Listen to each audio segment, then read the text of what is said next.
Hindi ko sinasabing scripted to, yung pagpasok. Hindi ko sinasabi may dramatic effect yan, no? Pero nagulat lang din ako dahil hindi pala pinaalam doon sa chair ng Blue Ribbon Committee. Parang dapat yata kahit papaano tumimbre ka. Boss, may ilalabas naman akong testigo. Si Ping mismo hindi pala alam. Pero in fairness to Ping, pinayagan no? Okay, ano ba tingin niyo rito sa paglutang, sa pagsulpot nitong si Orly Codesa dito sa kanyang mga sinabi? Ganda ng timing Parang pinag-uusapan yung mga senador, no?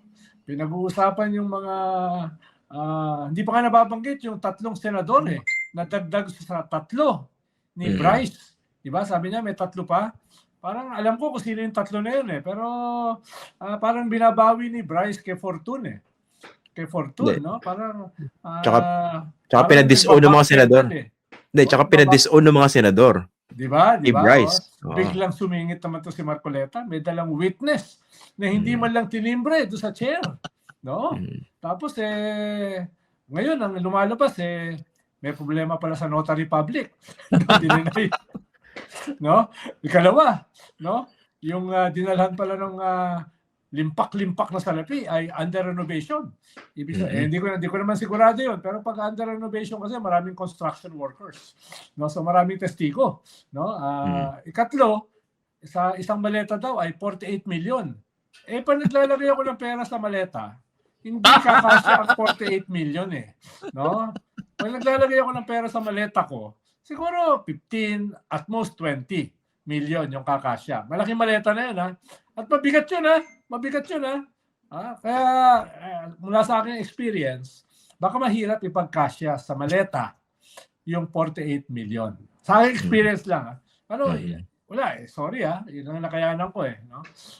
Yung host, hindi ko sigurado kung anong nahawakan niyang, gano'ng kalaki nahawakan niyang pera, no? Pero from my experience, hindi kasya ang 48 million. No? So, yun lang isang weakness ng testimony. Tapos ikalawa, kung magpapadala ko ng 500 million, hindi ko papadala sa hindi ko trusted. Hindi ko papadala dun sa bagong security ko lang. Papadala ko dun sa either kamag-anak o kaya undersecretary ko katulad ni Barry Gutierrez, no? Doon ko ipapadala. Hindi ko ipapadala sa kahit sino. 500 million. So, parang may gano'n ng weakness lang. Hindi ko sinasabi na hindi totoo yung sinabi niya. Parang baka kinakailangan pa ng briefing.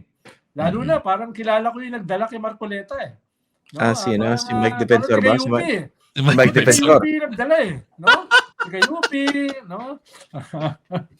dating councilor, dating congressman, dating cabinet secretary, no? Alam ko pa nga yung frat niya No, yung frat niya, alam ni Barry kung ano frat nun si Barry kasi, barbarian to, wala tong frat No? Wala yung frat Kaya, no, tago na lang natin siya sa letrang M. No? Sinabi ko na Binalan item pa. Sinabi mo na ba? Sinabi ko na mag-defensor.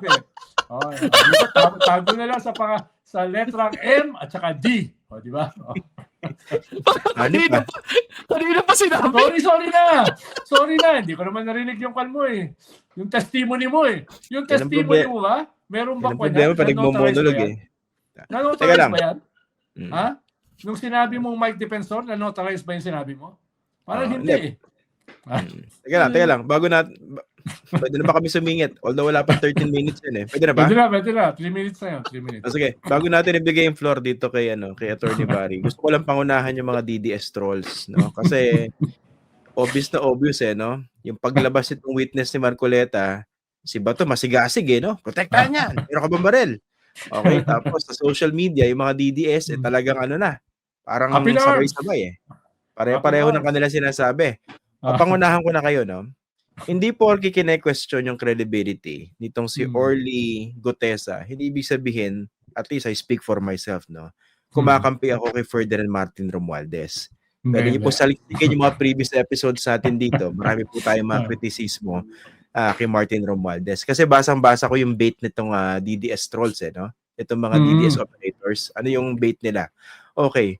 pag hindi mo pinaniwalaan agad itong si Orly Gutesa, bata ka ni Martin. Tuta ka ni Martin Romualdez no? Oo. Aw bigla no, gumaganon. Hindi po. Sa dami ng mga question natin dito kay Martin magsaliksik naman kayo bago kayo mantrol. Pinapangunahan ko na kayo. Okay, Attorney Barry, bakit ba importante notary? Kasi yung abogada din his own. Sinabi niya, the signature and notarial details attributed to me are falsified and unauthorized. At sinabi niya, 'di ba, sa ABS-CBN, i-take down niya yung post na yan. Well, unang-una, kailangan nating klaruhin na yung pag-notarize ng isang document, hindi lang yan parang formality. Diba? Na parang basta tinatakan, pinirmahan, yan na yan. Kahit sino pwedeng gumawa. Punta ka lang sa bangketa sa harapan ng Manila City Hall, magpatatak ka doon, yun na yun. Diba? Hindi. Ang legal effect ng pag-notarize ay nag-a-attest yung notary public na mayroong special commission galing sa korte na mag-administer ng oaths. Okay, ibig sabihin, yung tao na nag-execute ng dokumento na yan ay sumusumpa. Sinusumpa niya na siya nga yung tao na nakapangalan doon, pirma niya yan, o kaya pipirmahan niya mismo sa harapan ng notaryo, at ina-attest niya yung katotohanan ng mga laman, ng anumang salaysay o anumang dokumento yung nagiging subject sa notary na yun. So kapag sinabi ng isang notary public na hindi ako ang nag-notarize niyan, hindi ko ginawa yan, pineke yung signature ko, pineke yung aking notarial seal, hindi ako yan. Ibig sabihin, yung buong dokumentong yun ay hindi totoong sinumpaang salaysay. Ibig sabihin, pwede ba i-correct yun? Pwede ba siya i-rectify? And yung number 2, the fact na sinabi niya sa isang Senate hearing, wouldn't that have some value?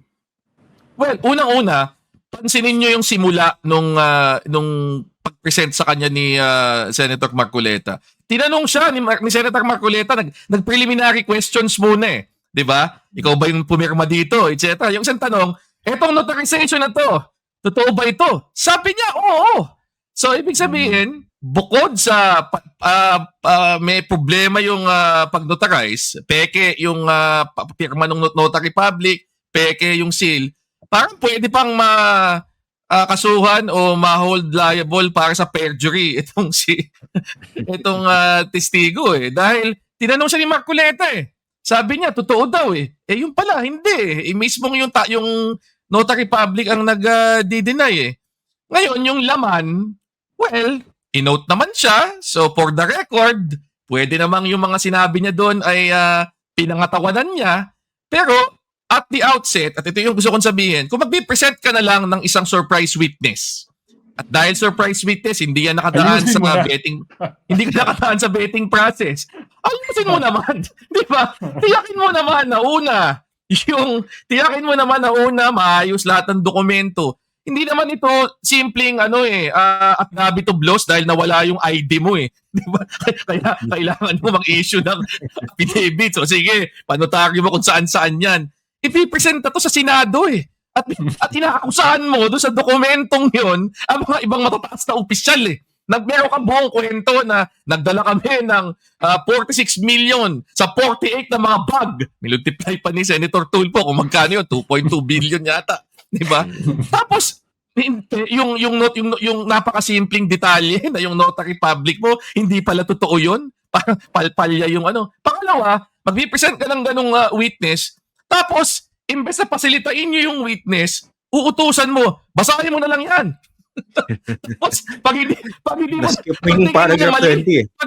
pag mali yung nabasa, tatayo ka pa, pupunta ka doon, sasabihin mo, teka na, lagpasan mo to, basahin mo to paragraph 20. Sinasabi lagi ni Senator Marcoleta, mahaba ang kanyang karanasan bilang isang practicing lawyer. Subukan niyang gawin sa korte yun. kung hindi siya napagalita, baka nasigawan siya ng judge. Hindi pwedeng gawin yun. Klaro, direkta niyang kino-coach yung witness. Kahit sabihin mo, sige, nagbabasa na nga Isipin mo na nga, prepared statement Tatayo ka pa para i-coach mo kung ano yung babasahin. Masyado namang halata yata, di ba? Yung puntong yun. So sa akin, napasimple lang. Totoo naman. Hindi natin sinasabi na lahat ng sinabi ni ano nga pangalan niya? Orly Gutesa. Gutesa. Hindi ko sinasabi na lahat ng sinabi ni Orly Gutesa ay paawang kasinungalingan. Pero kung simula pa lang mga basic na bagay tulad ng maayos na pagsumpa dun sa iyong sinumpaang salaysay at maayos na pag-deliver ng iyong testimonya na hindi ka kailangang i-coach nung mismong taong nagtatanong sa iyo hindi nagawa. Simula pa lang parang ang laki na kagad ng duda eh. Hindi ko kaya magsalita as to yung ano ba itsura ng 46 million dahil hindi naman tulad ni Senator Edu dito na hindi pa ako nakakakita noon eh. So kung meron man dyan sa pinadaan na gano'n, hindi sa akin dumaan. Ako nakakita na ako. 48 million. Napalatas si Atty. Barry eh. Pero Office, di ba, May na ako, may na. nakakita na ako, Di ba, nakalathala Barry? yung numero sa pahayagan eh. 48 million. Yan, nakita ko yung Pero di ba, numero. Barry, yung buong testimony mo ay nawi-weekend dahil dun Exactly. sa isang akala nila maliit na kakulangan, di ba? Lalo na usapin ng pag-notarize. Di ba yung buong testimony mo will suffer because of that? Definitely. Kasi nga, yung buong document na yun, wala nang ibig sabihin yun eh. So yung submission nung dokumentong yun, yung affidavit, basically invalidated. Kasi hindi naman pala totoong sinumpaan yan eh. Hindi ka naman nag-swear before eh. Attorney Barry, so sino mananagot doon kung talagang falsified yung notarial details? And number 2, pwede pa ba i-rectify yun? In relation to sa tanong ni Christian, paano may nagsasuggest kasi na si Marcoleta is liable himself eh. No? At Sa at the ethics minimum, or- balak siyang kasuhan sa ethics committee sa Senate. So, Meron ng mga previous cases sa Supreme Court, pero ito specific doon sa nag-notarize, na pineke niya sinabi nung notary na humarap sa akin yung taong yan at sumumpa when in fact wala yung taong yon. Ninotarize lang niya na absent yung tao. Grounds for disbarment yun. May mga natanggal na sa pwesto. Yung ganito na ikaw ang gumawa ng falsification o kaya ikaw ang nag-introduce ng isang falsified document, well, by itself, krimen yun. Kung ikaw yung author ng falsification, falsification of public documents ang krimen, kung ikaw ang nag-introduce ng document knowing na mayroong depekto ito, use of falsified document. So, ang tanong dito, alam ba ni Senator Marcoleta na mayroong depekto itong anong ito?